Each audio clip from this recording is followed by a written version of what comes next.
Assalamualaikum warahmatullahi wabarakatuh. Baiklah, kami dari kelompok 1 akan mempresentasikan hasil diskusi kami. Untuk pertanyaan pertamanya akan dijelaskan oleh saya, yaitu Mesha Yunda Putri. Di sini pertanyaannya adalah, jelaskan siklus hidup proyek ilmu data dan contoh penerapannya di sektor transportasi. Nah, yang pertama itu ada uraian siklus hidup proyek ilmu data. Siklus hidup proyek ilmu data atau juga disebut dengan data science life cycle biasanya terdiri atas beberapa tahapan utama. Yang pertama itu ada pemahaman masalah atau disebut juga dengan problem understanding, yaitu menentukan tujuan proyek sesuai dengan kebutuhan bisnis atau organisasi. Nah, yang kedua yaitu pengumpulan data atau disebut juga dengan data collection, yaitu mengumpulkan data dari berbagai sumber seperti sensor, basis data, API, atau catatan operasional. Nah, yang ketiga itu adalah pembersihan dan pra-pemrosesan data. Nah, di sini maksudnya adalah menangani nilai hilang, outlier, dan melakukan normalisasi atau transformasi.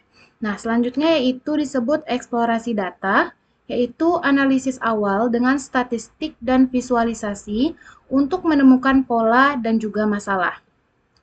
Nah, selanjutnya itu ada future engineering, yaitu di sini maksudnya adalah memilih atau mengubah fitur agar lebih representatif untuk pemodelan. Nah, selanjutnya disebut pemodelan atau juga modeling, yaitu menggunakan algoritma statistik, machine learning atau deep learning untuk membuat prediksi atau klasifikasi. Nah, selanjutnya ada evaluasi atau juga disebut dengan evaluation, yaitu mengukur performa model dengan metrik seperti akurasi, precision, recall, atau RMSE, dan lain-lain juga. Nah, selanjutnya ada deployment atau disebut juga dengan implementasi. Di sini maksudnya adalah mengintegrasikan model ke sistem produksi sehingga dapat digunakan secara nyata.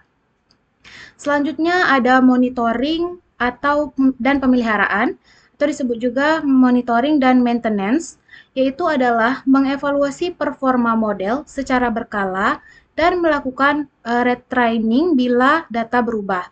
Nah, yang terakhir yaitu komunikasi hasil atau disebut juga dengan communication, yaitu menyampaikan insight kepada stakeholder melalui laporan, visualisasi, dan dashboard. Oke, di sini selanjutnya yaitu contoh penerapannya di sektor transportasi.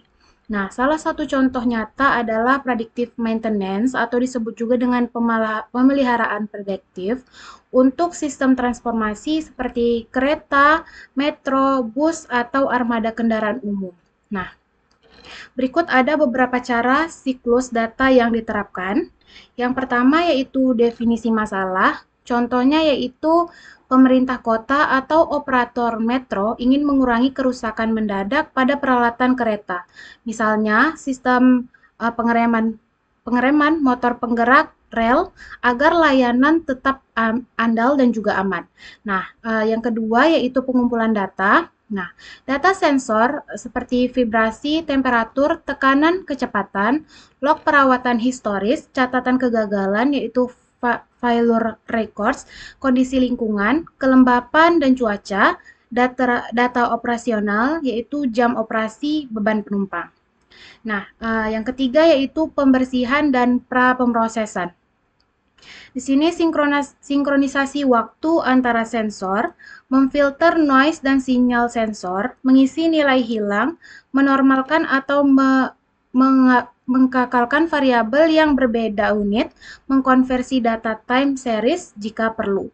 Nah, yang keempat yaitu eksplorasi data dan analisis awal. Nah, di sini yaitu mengidentifikasi pola kerusakan, misalnya seperti apakah ada peningkatan temperatur kerusakan, apakah vibrasi tinggi saat beban tinggi, korelasi antara umum, komponen, frekuensi kerusakan.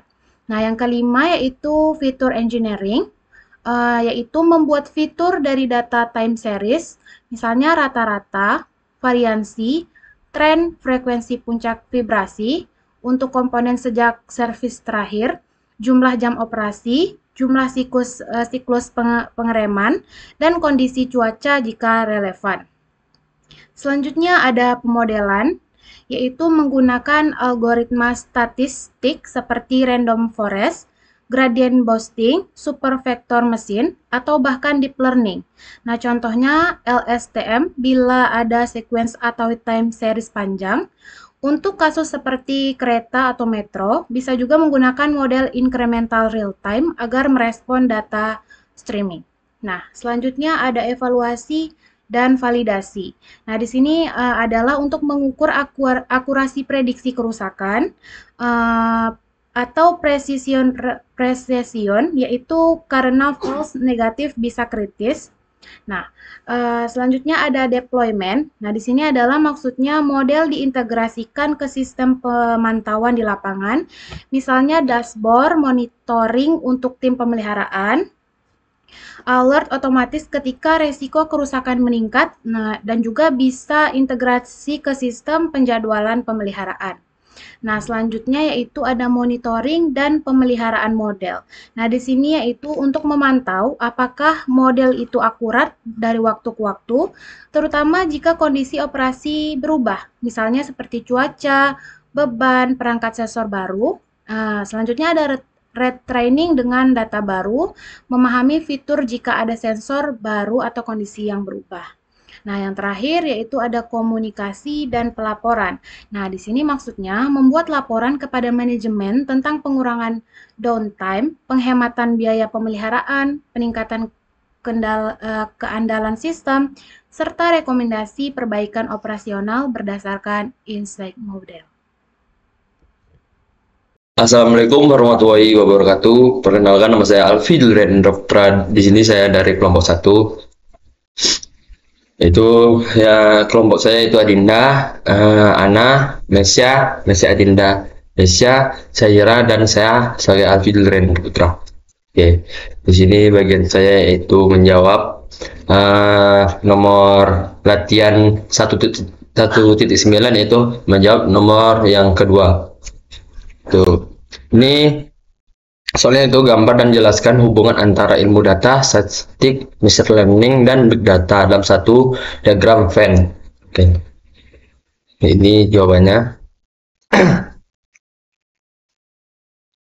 Ini jawabannya. Yaitu ilmu data adalah bidang luas yang menggabungkan statistik, machine learning, dan big data untuk mengekstra wawasan dari data. Statistik menjadi dasar dalam menganalisis dan memahami pola, dan machine learning memungkinkan sistem belajar dan memprediksi, sedangkan big data berfokus pada pengelolaan data berstruktur besar dan beragam. Ketiganya saling terhubung dan membentuk ilmu data yang bertujuan menghasilkan model prediktif dan keputusan berbasis data secara efisien dan akurat. Dan ini contoh gambarnya: statistik, machine learning, ini big data, inti machine learning, ini HDOU. Oke, selanjutnya. Assalamualaikum warahmatullahi wabarakatuh. Saya Zini Destiana dari kelompok 1. Pada kesempatan kali ini saya akan menjelaskan jawaban nomor 3 di halaman 15. Nah, di sini terdapat codingan dan juga output. Nah, codingan ini kami membuat codingan untuk bisa dapat membaca file CSV yang berupa data kelas maba angkatan 2023. Nah, di sini pada line pertama itu program dijalankan untuk membaca data CSV tersebut. Kemudian yang keduanya adalah menampilkan 5 baris pertama. Dan yang ketiga yaitu menghitung data statistik deskriptif pada kolom numerik. Nah, berikut adalah output dari codingan tersebut. Ada di sini terdapat nomor, NPM, nama, tahun angkatan, prodi, kelas, dan asal kota. Nah, di bawahnya di sini terdapat statistik deskriptif kolom numerik seperti NPM, tahun angkatan, dan juga prodi, kode prodinya. Baik, di sini saya Adinda Mani Putri akan menjawab soal nomor 4 dari halaman 15, yaitu bab 1. Di mana kita disuruh mencari studi kasus, teliti dan analisis sistem rekomendasi yang digunakan oleh TikTok. Jelaskan bagaimana ilmu data berperan dalam memberikan konten yang sesuai dengan preferensi pengguna. Jawabannya yaitu, TikTok membangun sistem rekomendasi berlapis yang menilai jutaan kandidat video dan meranking berdasarkan probabilitas pengguna akan berinteraksi, menonton sampai habis, like, comment, share, dan follow. Sistem ini menggabungkan teknik content based, berupa fitur video, audio, teks, kolaboratif, perilaku pengguna serupa, dan arsitektur engineering khusus untuk update real time. Contohnya monolit. Pengguna tinggi sistem berasal dari kombinasi sinyal perilaku granular, pipeline kandidat, ranking, re-ranking, dan loop pembelajaran online ataupun offline yang cepat. Secara umum, pipeline rekomendasi TikTok dapat diringkas menjadi beberapa tahap. 1. Kandidat generation atau yang disebut dengan pencarian kandidat. Sistem ini memilih subset kandidat video dari seluruh inventory, misalnya berdasarkan tag, embedding, user similarity. Ini menyaring ruang pencarian agar tahap berikutnya efisien. Selanjutnya terdapat fitur extraction dan embedding. Di sini kita digunakan untuk mengekstraksi fitur multimodal yang berupa visual, audio, teks, dan metadata. Fitur-fitur ini menjadi input model ranking. Selanjutnya terdapat ranking dan fine ranking. Model ranking atau yang disebut dengan learning to rank, ensemble pohon, dan neural nets dapat memprediksi probabilitas berbagai tindakan, seperti menonton penuh, like, follow, dan mengurutkan kandidat sesuai nilai ekspektasi reward. Ada juga langkah re-ranking untuk memenuhi constraint. Selanjutnya terdapat online training dan serving, atau yang disebut dengan real-time updates. TikTok mendesain sistem yang memungkinkan pemberitahuan cepat pada embedding dan parameter modal, agar responsif terdapat sinyal terbaru pengguna. Contohnya monolit.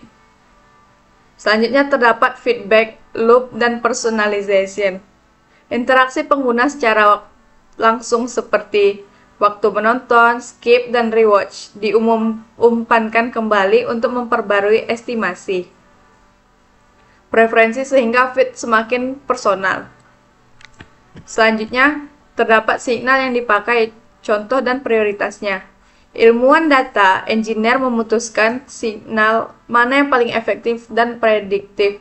Umumnya menggunakan perilaku pemakaian behavior signal. Pada ini kita gunakan watch time atau durasi nonton relatif, terdapat durasi video, persen ditonton, rewatch, like, share, dan komen. Selanjutnya terdapat konten dan metadata. Pada konten di sini terdapat audio track, caption, hashtag, visual, dan feature, durasi, dan bahasa. Selanjutnya terdapat signal, konteks, ataupun timing, di mana lokasi umum, jam pengguna, tren saat ini. Selanjutnya terdapat sinyal sosial, di mana interaksi teman atau orang yang Anda ikuti lebih berperan di beberapa rekomendasi lainnya, sehingga TikTok menggunakan referensi yang sama. Bagaimana ilmu data konkret berperan? Beberapa peran spesifik ilmu data di seluruh alur yaitu 1. Menentukan metrik objek reward function, di mana ilmuwan data memilih metrik yang dapat dioptimalkan, seperti expected watch time, retensi harian, dan kombinasi metrik yang meliputi kualitas engagement. Pemilihan metrik mempengaruhi perilaku model, eksploitasi, dan eksplorasi. Selanjutnya terdapat feature engineering dan representasi multimodal, seperti merancang, merepresentasi untuk video, visual, audio, dan teks, serta user. Teknik embedding ini mendasar untuk menyatukan modalitas ke ruang vektor yang dapat dimanfaatkan rankingnya. Selanjutnya terdapat modeling dan ranking, membangun modal candidate generation, dan modal ranking untuk mengestimasikan probabilitas engagement. Ilmuwan data memilih arsitektur, loss function, dan strategi sampling untuk training. Selanjutnya terdapat eksperimen dan causal inference atau yang disebut dengan A/B testing, di mana untuk menjalankan eksperimen terkontrol untuk mengukur dampak perubahan algoritma terhadap metrik bisnis. Ilmuwan data merancang eksperimen dan menganalisis hasil untuk menghindari bias. Selanjutnya, sistem online dan operasionalisasi, di mana untuk menyusun pipeline data atau yang disebut dengan streaming, memastikan latensi rendah pada inference, dan membuat mekanisme training cepat agar model adaptif, sesuai tantangan rekayasa data skala besar yang menimbulkan ilmuwan dan data ML engineer. Selanjutnya terdapat audit, fairness, dan safety, di mana untuk membangun detektor konten berbahaya, dan algoritma untuk mencegah amplifikasi, misinformasi, dan metrik fairness. Ilmuwan data berperan menilai trade-off antara engagement dan prinsip etis. Studi independen menekankan pentingnya pengawasan terhadap efek amplifikasi algoritmatik. Baiklah, selanjutnya akan dijawab oleh teman saya. Assalamualaikum warahmatullahi wabarakatuh. Sebelumnya perkenalkan, nama saya Sahira Aiska dengan NPM 233510751. Saya merupakan anggota kelompok 1, Sains Data. Di sini saya akan menjawab pertanyaan nomor 5 di halaman 15. Pertanyaannya adalah, berita atau jurnal yang menunjukkan kasus penyalahgunaan data pribadi oleh perusahaan teknologi. Buatlah ringkasan dan refleksi etis terhadap kasus tersebut. Di sini kami mengambil kasus dari BSI atau Bank Syariah Indonesia. Pada bulan Mei tahun 2023, BSI mengalami serangan cyber oleh kelompok Lockbit 3.0 yang menyebabkan kebocoran data lebih dari 15 juta nasabah, termasuk informasi pribadi dan juga transaksi, yang kemudian diperjualbelikan di dark web. Kasus ini menunjukkan lemahnya keamanan cyber dan kurangnya transparansi pihak bank dalam menangani insiden. Secara etis, BSI memiliki tanggung jawab melindungi data nasabah, bersikap transparan, serta memberikan kompensasi dan jaminan keamanan bagi korban. Insiden ini menegaskan pentingnya penerapan tegas UU Perlindungan Data Pribadi serta peningkatan sistem keamanan digital untuk mencegah kejadian serupa. Refleksi etisnya, yang pertama, kewajiban perlindungan data. BSI sebagai lembaga keuangan memiliki kewajiban moral dan hukum untuk menjaga kerahasiaan data nasabah. Kebocoran data menandakan kegagalan memenuhi tanggung jawab tersebut. Selanjutnya, itu ada transparansi dan juga akuntabilitas. Etisnya, bank harus segera memberitahu nasabah mengenai data yang bocor atau jenis data yang bocor, potensi resiko, dan langkah mitigasi. Kurangnya keterbukaan dapat menimbulkan kerugian psikologis maupun material bagi korban. Selanjutnya itu ada keadilan bagi korban. Nasabah yang dirugikan berhak mendapatkan perlindungan hukum, kompensasi, dan juga jaminan keamanan di masa depan. Bank wajib memulihkan kepercayaan yang telah hilang. Selanjutnya itu ada penerapan regulasi dan juga pencegahan. Kasus ini menjadi pelajaran penting untuk menegakkan UU PDP 2022 secara tegas. Dari segi etis, perusahaan harus proaktif memperkuat keamanan digital, enkripsi data, multi-factor authentication, audit berkala, agar kebocoran tidak terulang kembali.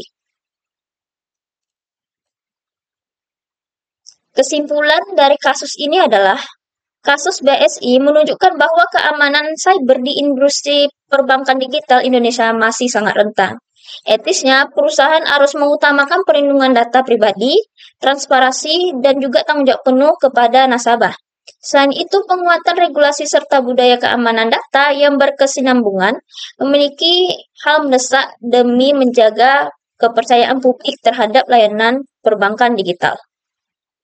Selanjutnya akan dilanjutkan oleh teman saya.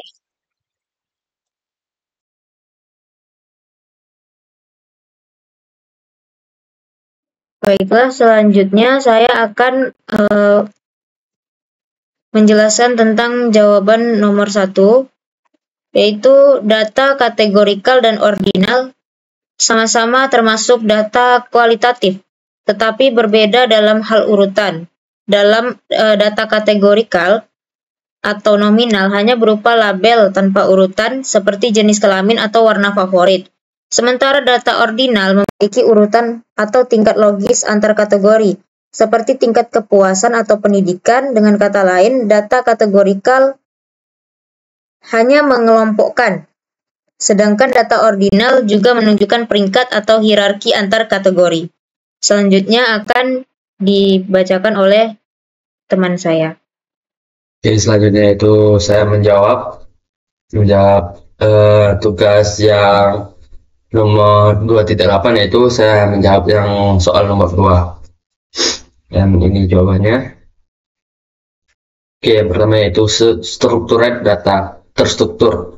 Data yang memiliki format tetap seperti tabel database, baris data dan kolom. Contoh, file CSV, Excel, SQL database. Itu contohnya. Oke, selanjutnya itu semi-structured data, semi terstruktur, yaitu data yang memiliki terstruktur tetapi fleksibel, umumnya berbasis pasangan, kayak file atau teks. Contoh JSON, XML, HTML, dan logo server. Oke, selanjutnya yaitu unstructured data, yaitu tidak terstruktur, data yang tidak terstruktur, data yang memiliki format baku dan sulit dinamis langsung tanpa memprosesan tambahan. Contoh teks bebas, video, gambar, audio, postingan media sosial. Oke, lebih dari kurang saya mohon maaf. Oke, selanjutnya akan dilanjutkan teman saya. Oke, assalamualaikum warahmatullahi wabarakatuh. Baiklah, perkenalkan, nama saya Meisha Yunda Putri. Di sini saya akan menjawab pertanyaan yang nomor 3. Pertanyaannya adalah, gunakan Pandas untuk membaca file Excel berisi data mahasiswa dan tampilkan ringkasan statistik per kolom. Oke, jawabannya adalah, langkah pertama yang dapat teman-teman lakukan yaitu menginstal Pandasnya terlebih dahulu. Oke, di sini codingannya kami menggunakan Visual Studio Code dan menggunakan bahasa pemrograman Python. Oke, yang pertama yaitu ada file path, di mana di sini adalah tempat di mana file itu disimpan. Di sini di data E. Selanjutnya dengan file sense data dan nama filenya adalah data PA mahasiswa 2023. Oke, yang pertama di sini ada print data awal. Ini adalah untuk menampilkan 5 baris pertama untuk cek struktur data. Lalu di sini print info data frame, di mana ini untuk menampilkan informasi struktur kolom. Dan di sini juga ada print ringkasan statistik numerik, di mana ini untuk menampilkan ringkasan statistik untuk kolom numerik. Lalu yang terakhir di sini ada ringkasan statistik untuk kolom numerik, yaitu print ringkasan statistik non numerik. Nah, itu adalah penjelasan sedikit untuk codingannya. Selanjutnya di sini saya juga akan menjelaskan sedikit outputnya. Yang pertama yaitu di sini terdapat 5 data awal, yang dimana terdapat nomor, NPM, nama, tahun angkatan, prodi, dan juga dosen PA. Selanjutnya yaitu ada info data frame, yang dimana pada kolom di sini terdapat nomor, NPM, nama, tahun angkatan, prodi, dan dosen PA-nya. Lalu yang ketiga itu ada ringkasan statistik numerik. Nah, yang dimana di sini hanya terdapat nomor, NPM, tahun angkatan, dan juga prodi. Nah, selanjutnya di sini yang terakhir yaitu ringkasan statistik non numerik, yang dimana di sini hanya terdapat nama dan juga dosen PA, yaitu contohnya di sini namanya Adinda Melani Putri dengan dosen PA-nya yaitu Dr. Apri Siswanto Skom Mkom. Sekian, terima kasih. Baiklah, di sini saya Adinda Melani Putri akan menjawab soal nomor 4 dari halaman 25 bab 2, di mana kita disuruh mengambil 100 data publik dari Open Data pemerintah, seperti BPS, Kagel, dan klasifikasikan strukturnya. Nah, pada jawaban nomor 4 di sini, kami mengambil data dari BPS atau yang disebut dengan Badan Pusat Statistik, dan linknya terdapat pada slide PPT ini. Di sini terdapat data jumlah kunjungan wisatawan mancanegara per bulan ke Indonesia menurut pintu masuk, dari 2008 sampai sekarang kunjungannya. Pada link di sini kita langsung mendownloadnya dan mendapatkan file Excel-nya seperti ini.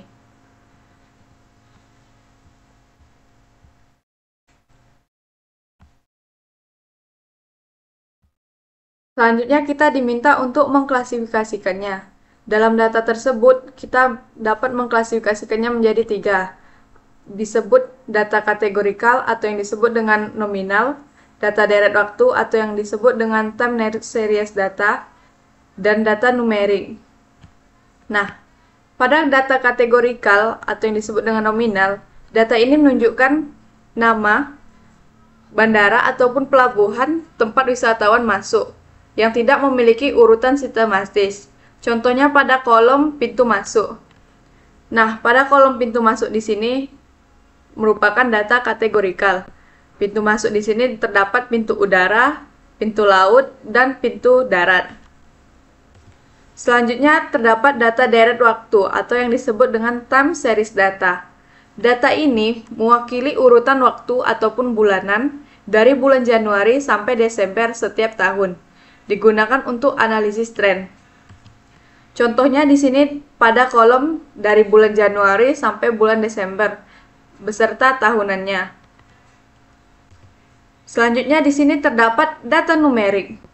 Data numerik di sini menunjukkan jumlah wisatawan dalam angka yang bisa dihitung dengan rata-rata ataupun totalnya.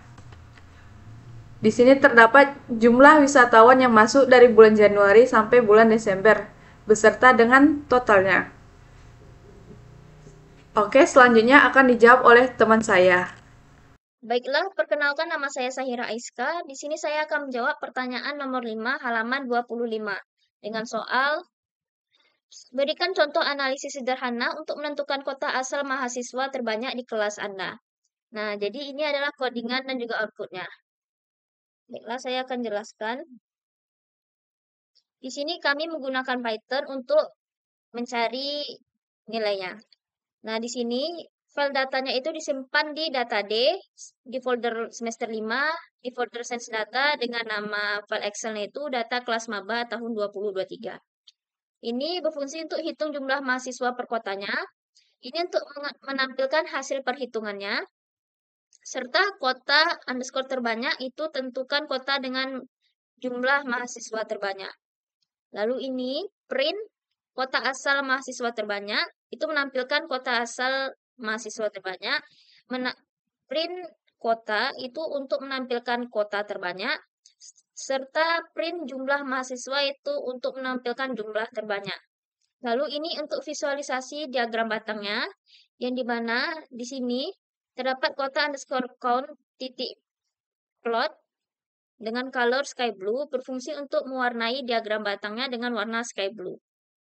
Selanjutnya ada PLT titik title, itu berfungsi untuk menampilkan jumlah mahasiswa per kota asal.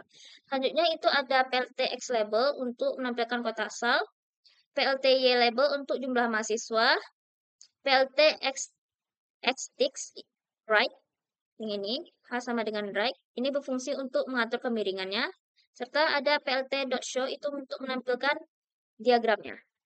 Langsung saja.